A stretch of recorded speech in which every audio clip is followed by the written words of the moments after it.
Bluetooth mode. On a pu célébrer la puissance et la grandeur que tu es en ce moment.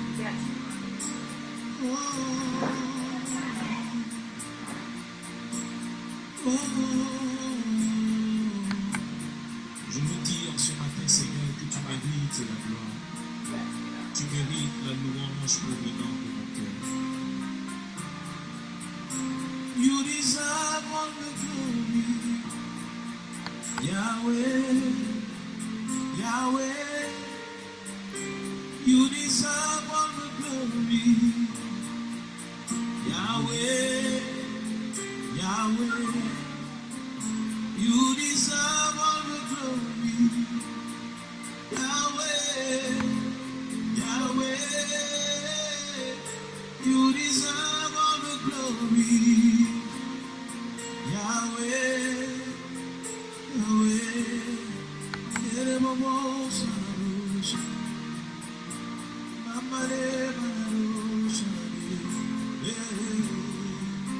You deserve all the glory, Yahweh, Yahweh.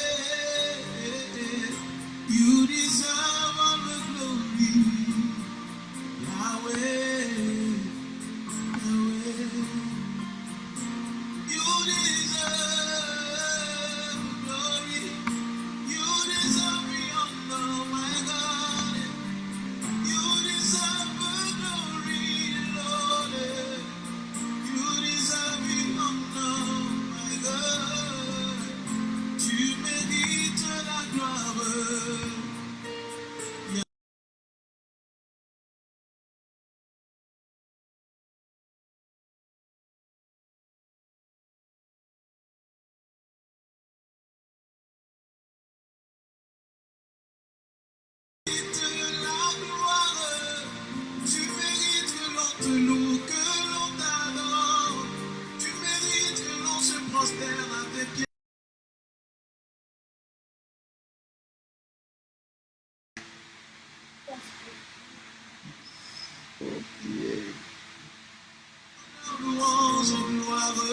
Est-ce que vous m'entendez bien? Est-ce que le son est bon? Si le son est bon, faites-moi signe, dites-moi que le son est bon.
Est-ce que vous m'entendez bien? Est-ce que le son est parfait? Si oui, faites-moi signe.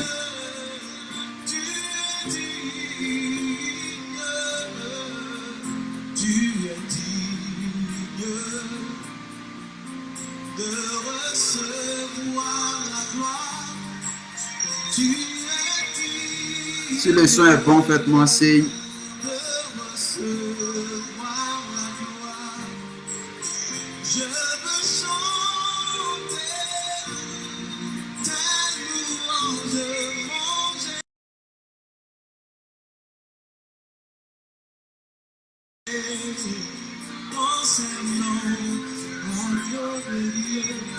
Ok, je pense que nous allons démarrer.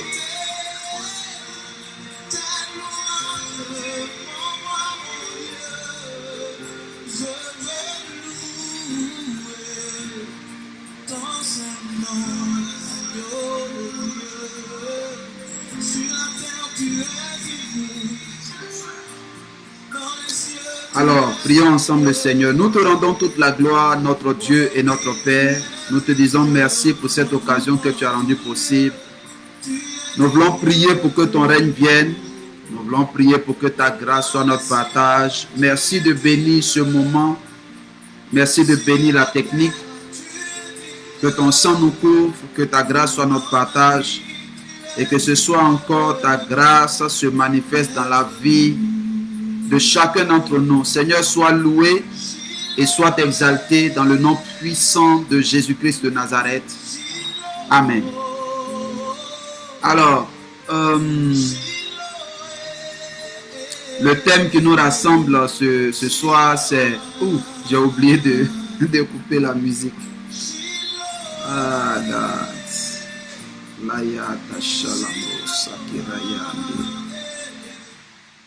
Alors donc, le thème qui nous rassemble ce soir, c'est les raisons des blocages. Les raisons des blocages et comment se libérer. Comment se libérer des blocages dans nos vies. Beaucoup de chrétiens ont des promesses qu'ils ont reçues de la part de Dieu. Ils ont des promesses de la part du Seigneur, c'est sûr.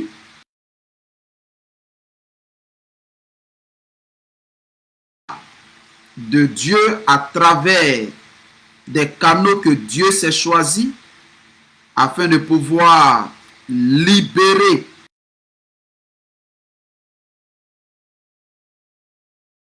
ce que nous constatons aujourd'hui, c'est que beaucoup d'enfants de Dieu expérimentent ce qu'on va appeler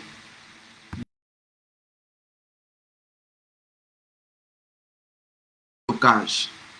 Alors, dans cette vidéo, nous allons donner certaines causes qui font que un enfant de Dieu peut expérimenter des blocages, c'est-à-dire peut ne pas voir l'accomplissement des promesses de Dieu dans sa vie. Donc, nous allons faire l'effort de nous attarder sur les raisons et puis je pense que en énumérant les raisons, nous allons en même temps voir comment est-ce que il faut s'en sortir. Alors, premièrement, ce que vous devez savoir, c'est que faire un petit reflet. Donc, ce que je vais faire, je vais tenter de prêcher sans lunettes. Et puis, si je dois lire, je prendrai mes lunettes. D'accord? Ok. Alors, j'étais en train de dire que le texte que nous venons de lire nous dit que Dieu, notre Père, nous a bénis de toutes sortes de bénédictions spirituelles dans les lieux célestes en Jésus. Donc, le texte nous fait comprendre que nous n'avons pas à rechercher une quelconque bénédiction parce que en réalité, le Seigneur nous a déjà ordre. D'accord? Dieu a donné toutes sortes de bénédictions. Mais ces bénédictions sont dans le spirituel, sont dans les lieux célestes, sont en Jésus. D'accord? Et quand nous recevons Jésus-Christ, la Bible dit à ceux qui l'ont reçu, à ceux qui croient en son nom, elle leur a donné le pouvoir de devenir enfants de Dieu. Donc, en recevant Jésus-Christ comme Seigneur et Sauveur personnel, nous recevons tout le dépôt des bénédictions en la personne de Jésus-Christ. D'accord? Il y a une fois où, dans mes réflexions, le Seigneur m'a amené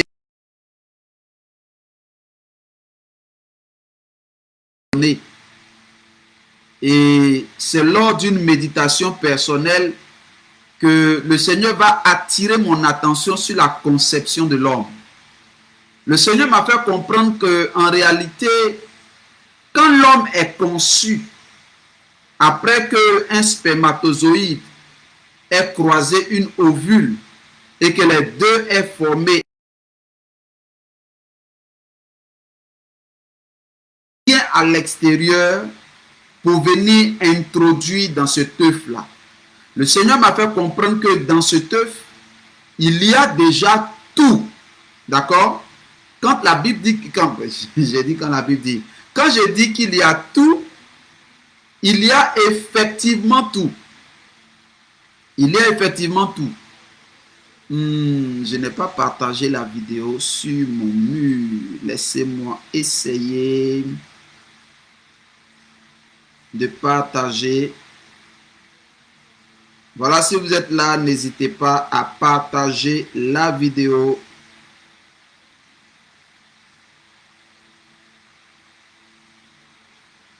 Partagez la vidéo, likez et partagez la vidéo. D'accord? Donc, Dieu va me faire comprendre que il a déjà tout déposé dans cet œuf. Voyez, l'homme que je suis, présentement, est sorti de cet œuf. Les cheveux qui ont une texture différente de la peau de mon visage. D'accord? La peau de mon visage est différente de mes cheveux, mais ça provient du même œuf. La peau de mon visage est différente de la peau de ma paume. D'accord? C'est différent de la peau de ma paume. Mais pourtant, ça sort du même œuf. D'accord? Les os sortent de l'œuf.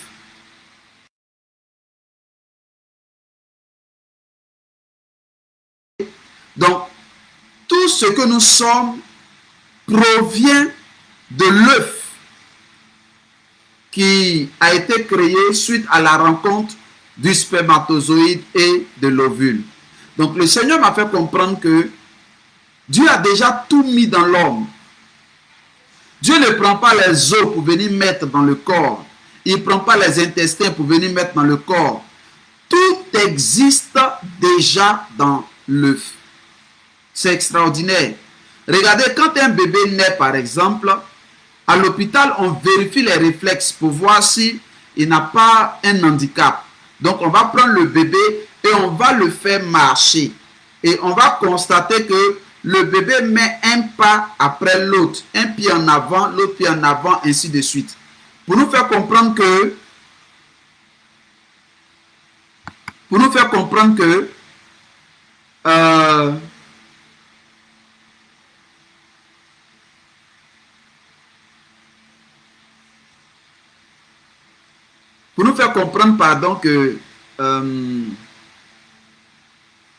la capacité de marcher, d'accord? La capacité de marcher se trouve déjà dans l'enfant. Même si il ne marche pas,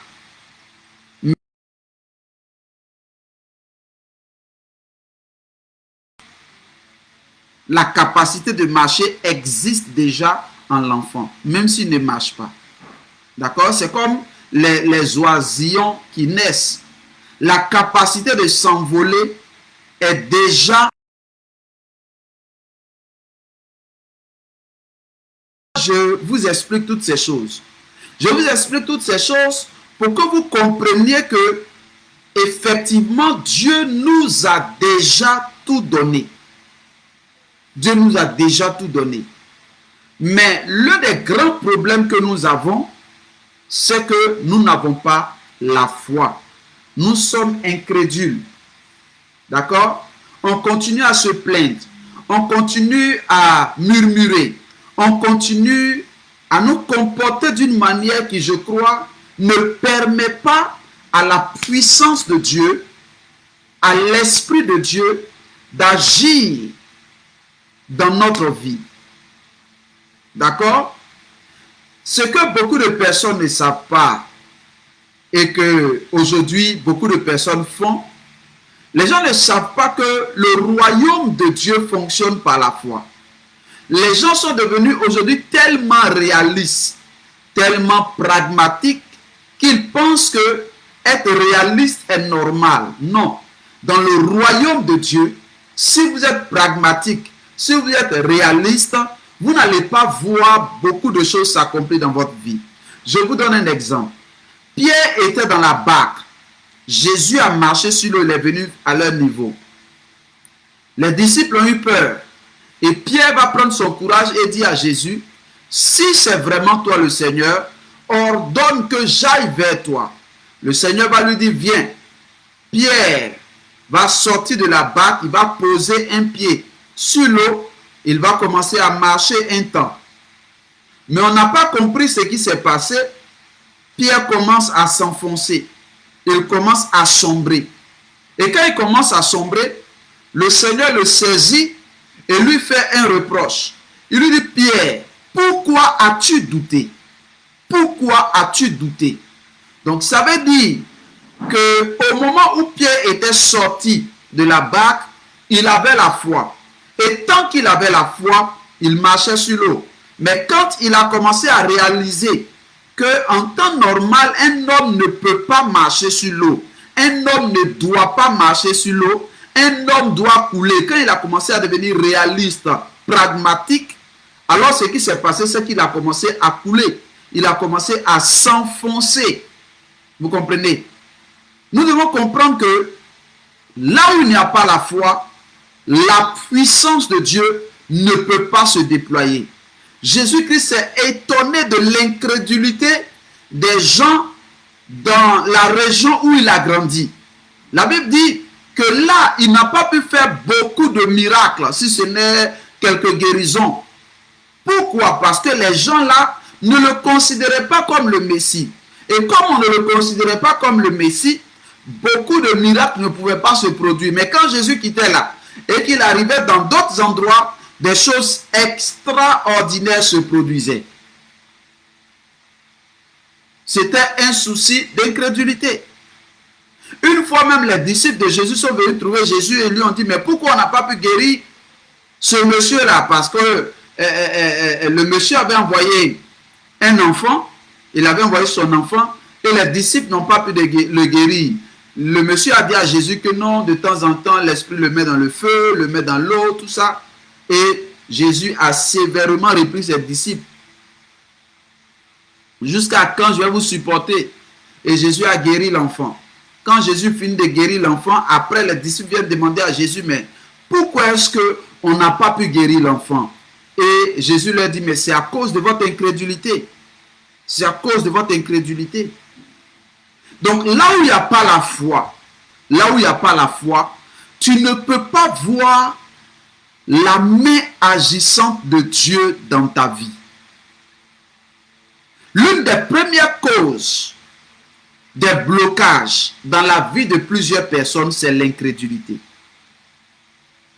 Aujourd'hui, beaucoup de personnes ne voient pas l'incrédulité comme un problème.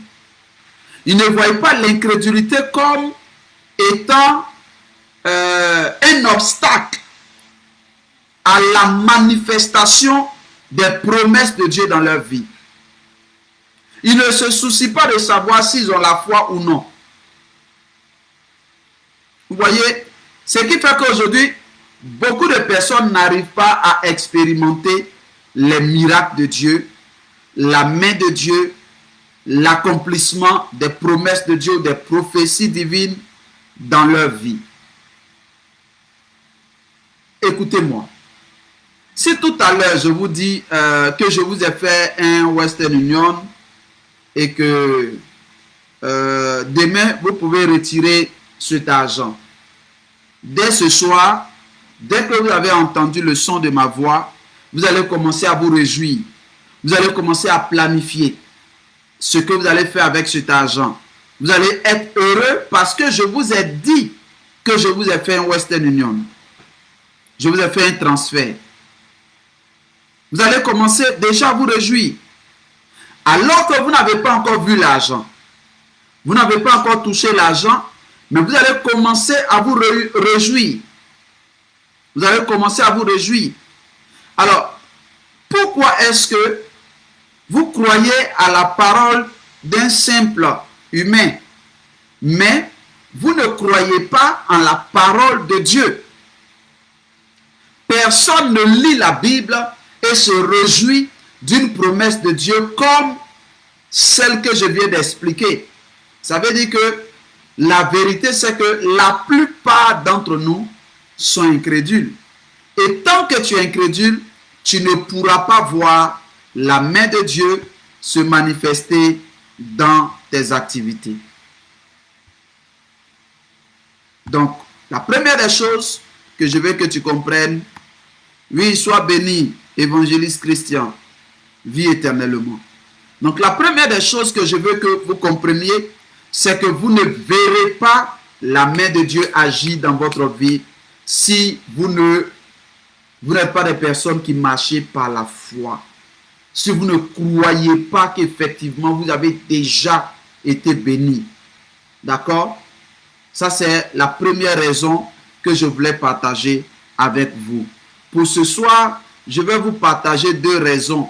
Et nous allons continuer par la grâce de Dieu, si Dieu permet, demain. Parce qu'à la vérité, à partir de demain, je dois me retirer en fait.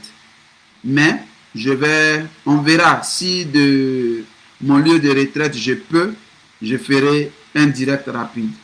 Alors, la deuxième raison pour laquelle beaucoup de personnes ne voient pas des choses s'accomplir dans leur vie, des promesses s'accomplir dans leur vie, ou bien les raisons pour lesquelles ils voient des blocages dans leur vie, c'est ce que j'ai appelé l'enfantillage spirituel. L'enfantillage.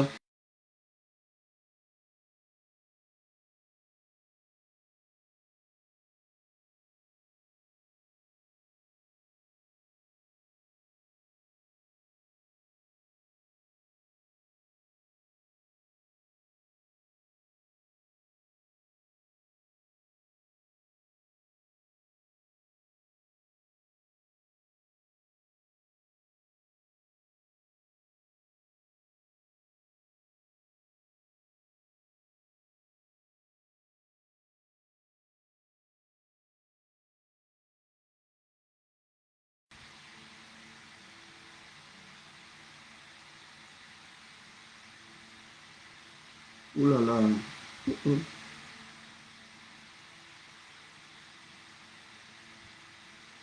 Alors, il faut que je prenne mes lunettes pour lire. Galates chapitre 4, verset 1, il est dit, or, aussi longtemps que l'héritier est enfant, je dis qu'il ne diffère en rien d'un esclave, quoiqu'il soit le maître de tout.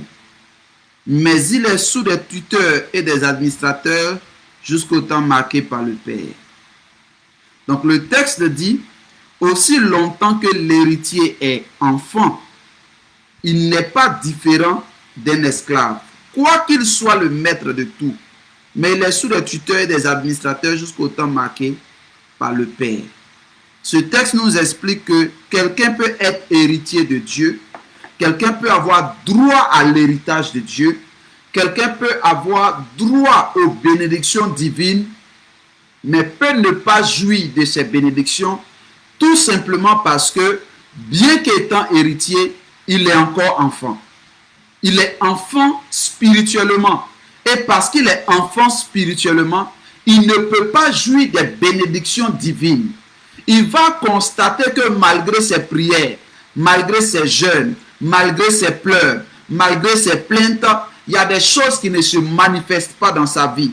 Il va croire à des blocages, mais la vérité c'est que il n'est pas qualifié pour pouvoir obtenir ces choses-là, tout simplement parce que il est enfant sur le plan spirituel. Tant que vous ne grandissez pas spirituellement, il y a des choses qui ne vont pas se manifester dans votre vie. Il y a des choses que vous n'allez pas pouvoir avoir dans votre vie tant que vous ne passez pas par la croissance spirituelle. D'accord? Peu importe l'amour que vous avez pour, par exemple, votre gamin, vous n'allez jamais lui donner la clé de votre véhicule pour qu'il puisse faire un tour dans le quartier. Vous n'allez pas lui donner ce plaisir-là, même s'il pleure le sang, vous n'allez pas lui donner la clé de votre voiture.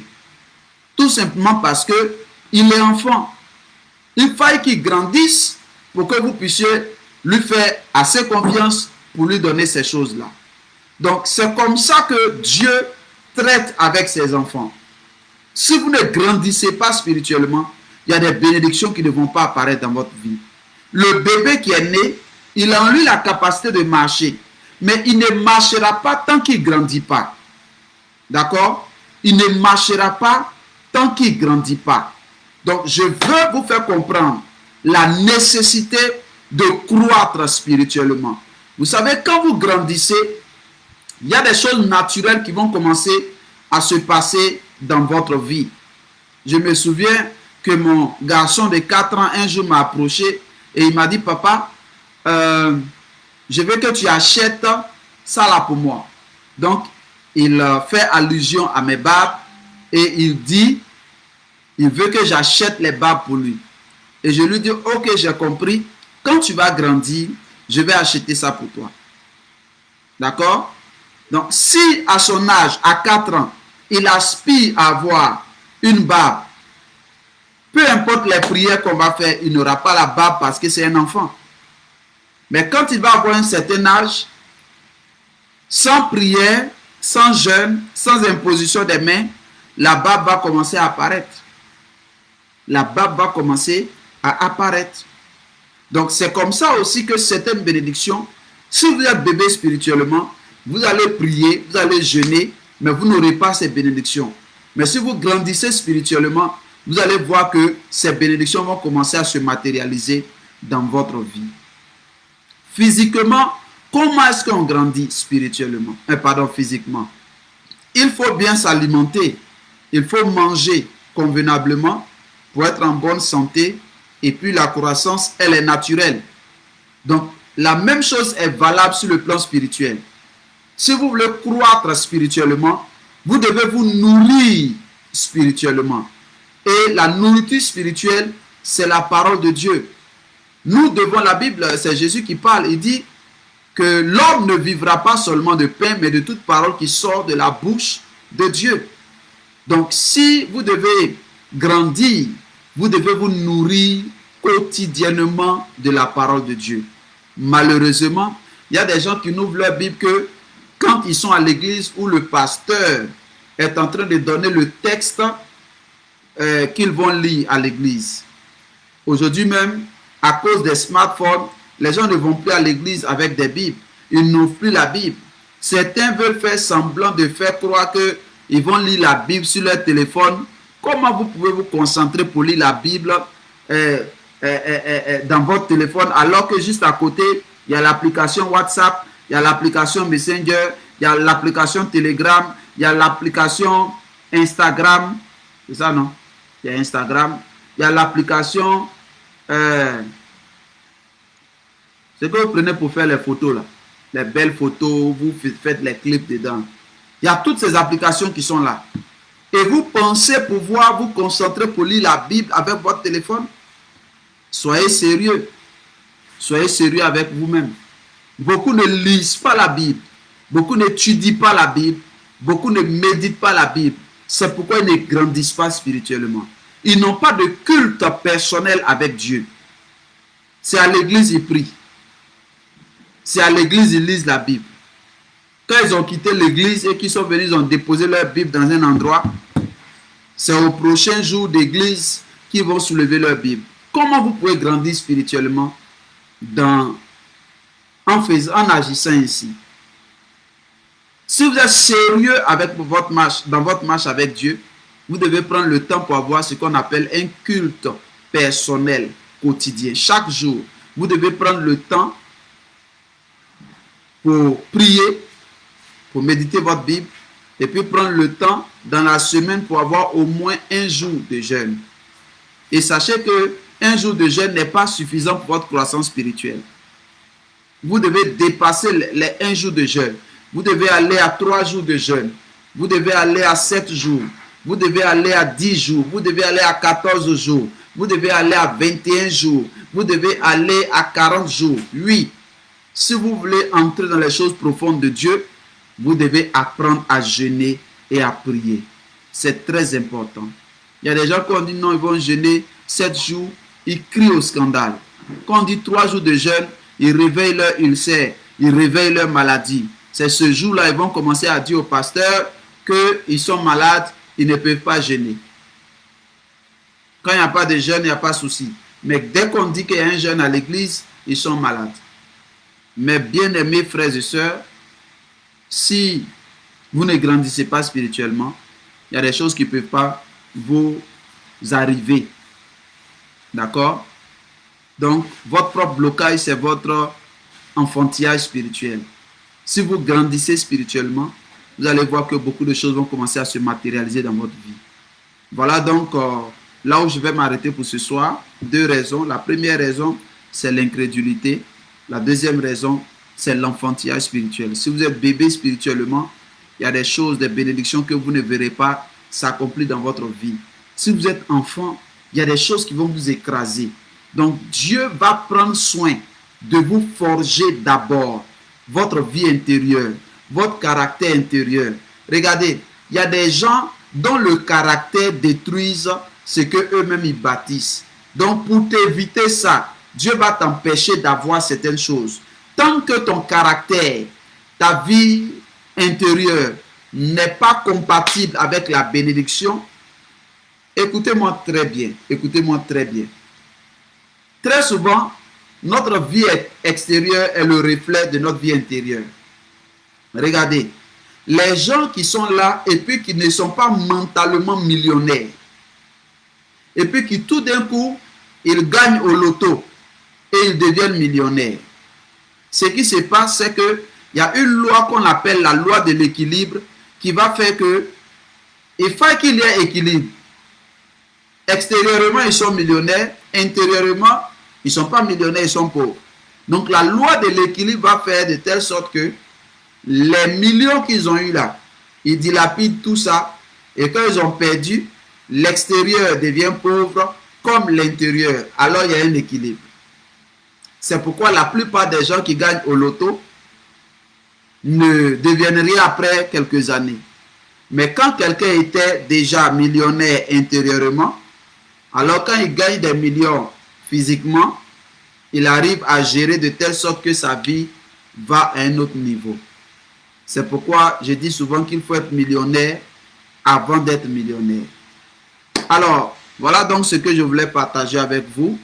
Si vous pensez que cette vidéo-là peut faire du bien à quelqu'un, n'hésitez pas à appuyer le bouton partage et partager cette vidéo, que ce soit en Messenger, que ce soit dans les groupes Facebook. Et puis, je crois que ça va pouvoir aider plusieurs personnes aussi. Donc, que la grâce de Dieu soit avec vous. Shalom chez vous et puis à la prochaine.